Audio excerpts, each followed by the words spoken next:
पोरांना ही विनंती आहे, केवळ गुन्हेगारी करणं, मारझोड करणं, दहशत पसरविण्यानं माणूस मोठा होत नाही. ही गोष्ट आवर्जून लक्षात घ्या. डॉक्टर बाबासाहेब आंबेडकरांनी कोणालाच हात लावला नाही, कोणाला शिवी दिली नाही, कोणाला सापट मारली नाही. बुद्धिमत्तेच्या भरोशावर आणि समाजाच्या उन्नतीवर आज समाजानं हृदयात त्या माणसाला स्थान दिले. कळलं का? छत्रपती शिवाजी महाराजांचं वैर कुठल्या धर्माच्या विरोधात नव्हतं. कळलं का? सामान्य लोकांचा जो प्रश्न आहे, सामान्य लोकांची जी दशा आहे, सामान्य लोकांचं जे संकट आहे ते माझं समजून त्याच्यावर काय करायचंय, मला मात करायचे, हा दृष्टिकोन छत्रपती शिवाजी महाराजांचा होता. म्हणून महाराष्ट्राच्या कानाकोपऱ्यात चौकात चौकामध्ये राजे, चेहऱ्यावर तेज आहे, लखलखती तलवार आहे, तिथं उभे आहेत, हृदयात उभे आहेत, चौकात देखील उभे आहेत. काय वाटलं असेल त्यांना?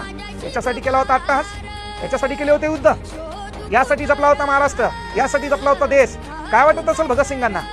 काय वाटत असेल सुखदेव राजगुरूंना, लाला लजपतराय यांना? आठवण त्या समाजसुधारकांचं, विचारवंतांचं बलिदान. काय म्हणत असतील रे? तुम्ही तुमच्या देशामध्ये एकत्र राहू शकत नाही? अरे तो वेस्टिन चर्चिल म्हणला, ते मान्य कराच. तो वेस्टिन चर्चिल म्हणला होता, अरे भिकार चोटानो, तुम्ही तुमच्या घरात नवरा बायको एकत्र राहू शकत नाही, तुम्ही भाऊ भाऊ एकत्र राहू शकत नाही, तुम्हाला स्वातंत्र्य देऊन काय करायचे? आणि तेच फक्त तुमच्यासारख्या गुन्हेगारी प्रवृत्तीकडे वाटचाल करणाऱ्या लोकांमुळे घडायले. महाराष्ट्रात गोरगरीब चांगल्या पद्धतीने जगायला, त्यांना जगू द्या, वातावरण बिघडू नका.